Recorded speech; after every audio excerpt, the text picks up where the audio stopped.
Hey, what is going on, you misspelled Metacham? Today, coming at you with what is definitely the most toxic deck in the format, and that is the Galarian Weezing, the quad Galarian Weezing deck. 130 HP, and the real kicker for this deck, the thing that allows it to be a viable deck in the format, is the neutralizing gas ability. As long as this Pokemon is in your active spot, your opponent's Pokemon in play have no abilities. Completely shut your opponent's abilities out of play, except for, of course, neutralizing gas. The only ability that I can think of that is currently in like any kind of meta deck right now is the Pyukumuku's ability, Pitch a Pyukumuku, that goes from your hand. It doesn't actually ever enter play, so you're allowed to use the ability still while Weezing into the active with the neutralizing gas. But that's the only ability that people can use pretty much that is irrelevant in the current format when you've got the Galarian Weezing in your active spot. And then it's got the severe poison attack for 40 damage in between turns, where you poison them and they take 40 instead of 10 in between turns for a single dark energy. I want to give a shout out to Andrew Estrada, who I took their original list. I made quite a few modifications, or actually not too many modifications. The original idea comes from them, so huge shout out to Andrew Estrada for the original list. And let's go ahead and let's take a look at the list at where it is now, and the deck that I used to actually get top 4 in a tournament the other day. Let's do it.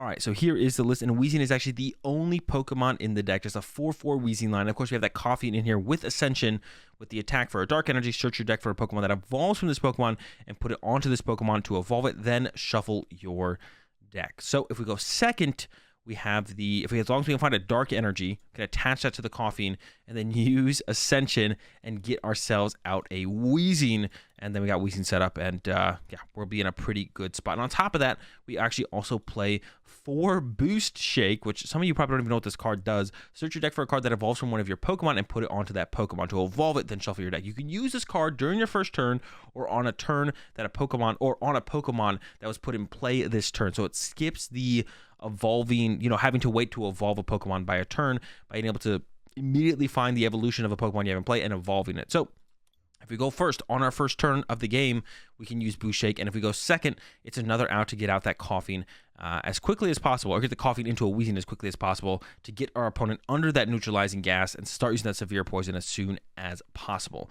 Now, this deck only does play Koffings and Weezing. That's because the point of this deck is to set up Weezings, and basically only Weezings, and through Ascension and Boost Shake, alongside the helpfulness of hiding energy to be able to retreat from Weezings to Koffings, we're able to set up a board state that almost only ever has Weezings in play, and Koffings are only in play just so they can quickly evolve themselves into Weezings. Now, in some matchups, we can kind of risk having Koffings in play up against like Lost Box matchups where they don't really have any gust effects, but up against Lugia or what's the other matchup? Mew, that has Boss's Orders in the deck, we do generally want to kind of try and play a little bit slower and make sure we only ever have Weezings in play to limit our opponent's, access to abilities at all points throughout the game. And then the rest of the deck, pretty much every other card in the deck, besides the energy and the Weezings and the draw supporters, I guess, we got 4 Marnie and 4 Colch's Experiment. Colch's Experiment allows us to dig a little bit more aggressively through the deck, discard or lost zone some cards while taking the cards we want, so that way when we start to get Marnied, we're not drawn into a bunch of cards that are not very good in the matchup. Because we got a ton of cards in here, a ton of disruption cards in here, but not all of them are good in all matchups. Like the Fan of Waves and the Flannery, really, really good against Lugia. The Galarmines or Galarmines, not as good. Galarmine, really good against Mew to try and trap their Mews in the active so they can constantly take poison damage. Because if you don't have Galarmine in play, they can just kind of retreat between Mews and keep healing the poison off every turn, which makes it really, really hard to actually close out games against Mew.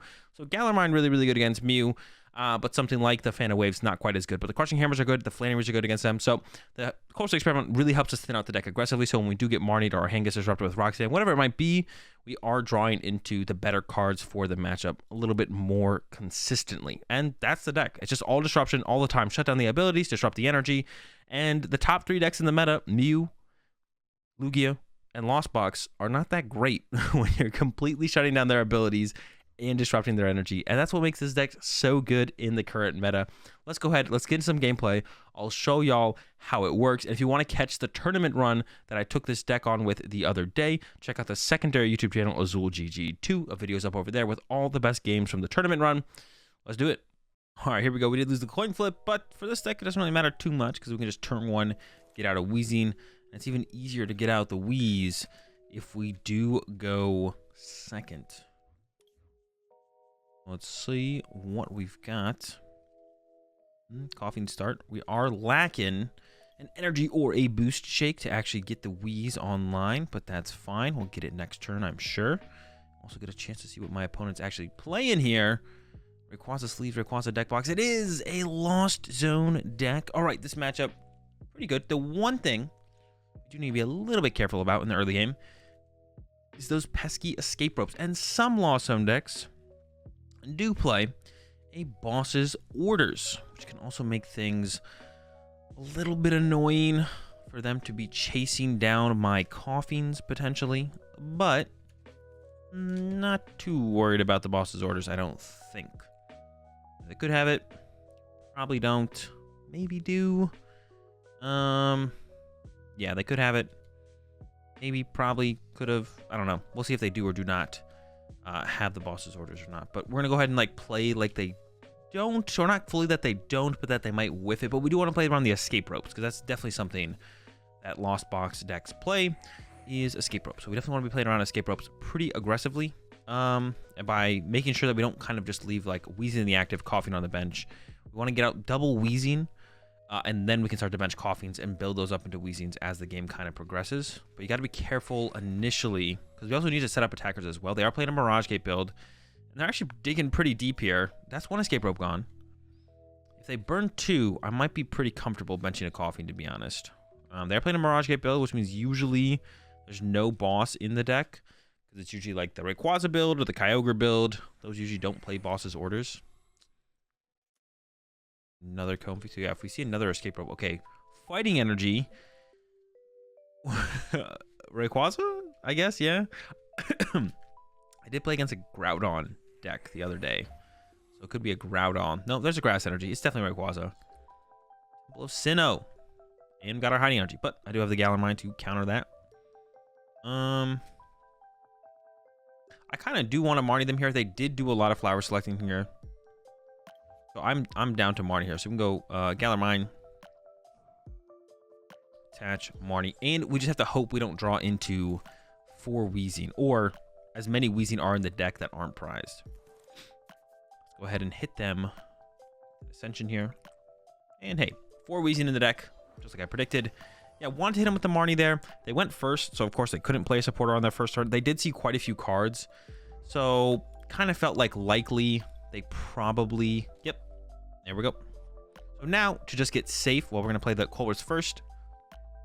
This, Ordinary Rod, and Boss. So now, just to kind of make ourselves safe, go ahead and set up. I can actually go ahead and bench this coffee in here as well. But now, we got the double Weezing online. Now, I was a little bit aggressive with that Galarmine discard there, to be honest. Because they could have another Temple of Sinnoh. But now we're safe. Basically, we win the game from here. The game's basically over. My opponent's going to play out a couple more turns. I'm sure once they see the inevitability of the Weezing lock, though, they'll probably concede. Yeah, now we're safe from the escape rope. They could play a boss's orders, like I said. Some lists do play a boss. But it is unlikely that they have the boss. So I think us being aggressive here with the Weezing is just fine, and putting down the coughing is just fine. We got the double Weezing to play around the escape rope. That's the important part. Play around the escape rope. Once we're playing it, once we've efficiently played ourselves out of escape rope, then we set up like this usually just wins us the game. Actually, because we're gonna be able to start attacking next turn. My opponent did get a Rayquaza, and Rayquaza is an attacker, but it is a pretty costly attacker at that. Experiment, shoes, boss, boost, maybe the Flannery actually, just in case they actually, well, I have another Flannery in hand. Phantom Wave is going to be useless. Yes, it's fine. One thing else you also have to be very careful about with this deck, I'm warning you, we don't play the game very fast. So because of that, we actually are pretty susceptible to decking out pretty aggressively. So you got to be careful. Don't deck out. Don't get caught decking out because you just overplayed cards or didn't save enough Marnies. So save your Marnies, and then at some point, maybe you just shouldn't play that next Colress. Yeah, just don't play that next Colress. Just wait. Just chill out. You don't have to play all the Colress. Just wait for the next one. You'll be fine. You know, you're chilling. I'm chilling. You're chilling. Severe poison. Yeah, just take your time. If we could Marnie here, we could boss here, we could, I mean, Flannery doesn't seem very good here, but, or we could just attack and not do anything else. Save the level ball, another rope, Save the level ball to get back a Weezing. Once they finally KO a Weezing, we will go ahead and recover another one. Draw, boost, shake. Now I'd rather put on the pressure with the attack. Save the boost shake for later. Of course, I would love it if all these were Weezings, and I could have done that in a turn or two, but I'm fine with it like this, to be honest. If I have to emergency Ascension or emergency boost shake, I will. And this is kind of how the Lost Zone matchup goes. You know, they're sitting here waiting to draw a Colress. They're going to try and make it as hard as possible for me to get my prize cards, which makes sense. But inevitably, the way it works out is I'm going to start taking knockouts, usually still before they do. And even once they get something set up to potentially take a KO, we're still going to be in a really, really good spot. Another energy off the prize cards is great to set up for the 4th Weezing. Yeah, the Flannery's, maybe for Sinnoh, maybe for some other stuff. Like, it could just come up. So this here, I will play this Colress. I'm not scared of this Colress. Throw away some boost shakes. Not very relevant anymore. And yeah, we have plenty of turns in the game left. 18 cards left in the deck, but then I have 2 Marnie in hand. Maybe another Marnie in the deck as well. Yeah, we have 1 more Marnie left in the deck as well. So we got like 40 plus turns. We got more than 40. We got like 60 plus turns if I just stopped playing the game right now. Ooh, that's a training court. Oh, we have Flannery though. We're good. We're good. So the retreat, training court. Yeah, they're working for it. They're getting there. It's not going to be enough though. Go ahead and Flannery away their stadium. I think they forgot to attach return though. And severe poison. Now this is like my favorite part that is about to happen here with this deck is we're hitting this Rayquaza for 40. And going back into our turn, it's going to be 40 more. But it doesn't actually get KO'd. And there's still poison. Which means we get to take this turn to use Ascension or Boost Shake and set up our next Weezing. That is literally my favorite part about this deck is when we get these turns to go like... I'm going to make sure I have a Weezing left. Okay, I have a Weezing left. This is my favorite part where we get to do this. You just get to Ascension in the middle of the game. Because my opponent is still poisoned, so me attacking does absolutely nothing. So I'm just going to take my time to do that. I could have used the Boost Shake, to be honest. I maybe should have used the Boost Shake, to be honest. I'm actually not too sure. The Boost Shake could have been good there, I guess. But yeah, that's literally my favorite part about this deck, is when they're still poisoned into your turn, and you're like, well, I guess I'm going to take my turn off and just... set up another Weezing. I'm going to do it again next turn. Well, no, actually I'm not, because this Comfy's going to get knocked out going into my turn. But whenever I get another turn to do it, I'm going to do it. Yeah, literally my favorite part about this deck is like those free Ascension turns. It just feels, I don't know, it just feels so good. Another prize card, the shoes. It has 14 cards left in the deck. Triple Marnie. I'll play the trekking shoes. Why not? Wheeze, no Wheeze. Discard the level ball. No Wheeze. I'll save the level balls just in case they start attacking and then attack some more. It is possible. Once they finally see a Colress, they could chain a couple Colresses, get access to Mirage Gate, actually start taking KOs.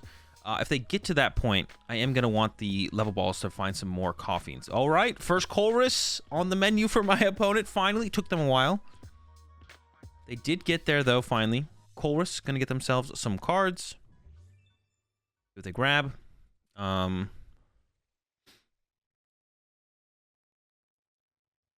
Colress for a couple. See what they get. I'm not going to be able to set up too much here still. No access to Mirage Gate. They might be able to attack me with this Rayquaza, though. They are just a lightning energy away and a switch card. Ooh, they actually lost zone energy. So that's 6. No access to Mirage Gate yet. I'm sure another Colress is probably in the hand as well. We might Marnie here. This would maybe be a decent turn to Marnie. Okay, nothing, because they did just set up that hand. So I'm going to go Crushing Hammer. I'm just going to crush their crush their dreams here. Check the discard pile real fast. I can't check. Oh, I can. Look at that. So get rid of the grass, I think. Oh no, wait. They have like no grass. If I get rid of the fighting, they have fightings left. Okay, yeah. No, that made sense. For a second in my head, that didn't make sense. Questioning myself. Marnie, gonna keep the Galar Mines just in case they have more Sinnohs. I don't think they will. Probably just the one Sinnoh to deal with the SQ threat. Got my Wheeze. Got another Crush. Gonna KO this Comfy. Love to see it.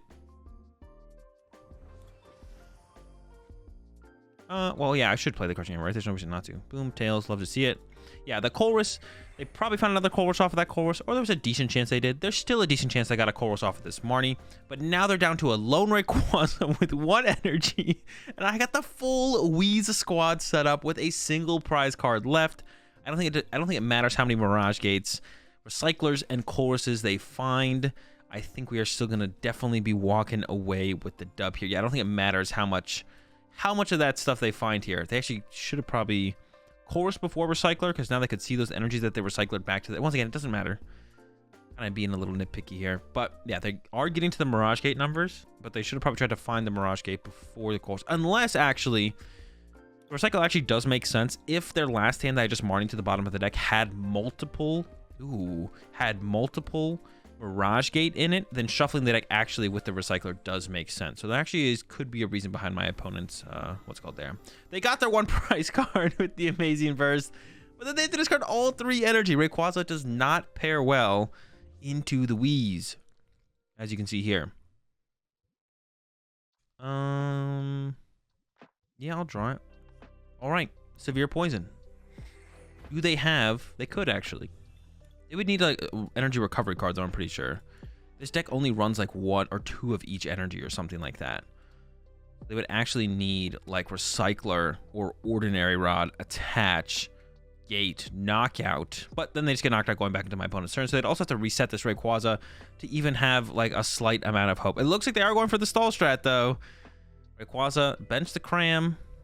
We're going to see the Rod is happening. I'm assuming this means they're going to retreat their Rayquaza to the Cramorant, or switch it, or scoop up net it. There's actually a lot of ways they can do it, but I'm assuming that's what's going to happen here. I'm assuming Rayquaza is not sticking it out here in the active spot for another turn. Although, I mean, that would be a little bit of a surprise, I guess. They could do it. Got the net. Okay. Cram is the lad being sent up. I got some Crushing Hammers. Oh, they're even using the gate? All right, giving me some Crushing Hammer value. I don't mind that one bit. Give it to me. Let's get him with some hams. All right, what about another ham? Okay. Grass was the one I got rid of last time, so I'm just going to assume that's the correct one to get rid of this time. I could be playing a Pokegear here, and I could be going and getting a Marnie, or I could just poison. And actually, to be honest, I think just poisoning here is just fine. I'm not under too much pressure right now, and even if my opponent somehow knocks out this Weezing, they would have to knock out another Weezing before I actually worried about anything, and that's the dub, and that's how we do it. I know it looked a little bit lame and kind of tedious, to be honest, but that's just how Weezing wins games. If your opponent's playing the game, you're not going to be playing the game very long. So if your opponent's not playing the game, then Weezing is working, and that's a dub. If you guys want to check out some more gameplay from me with this deck in a tournament, played in a tournament the other day, got top 4, check out the secondary YouTube channel, AzulGG2, and I'll catch y'all in the next video. Peace.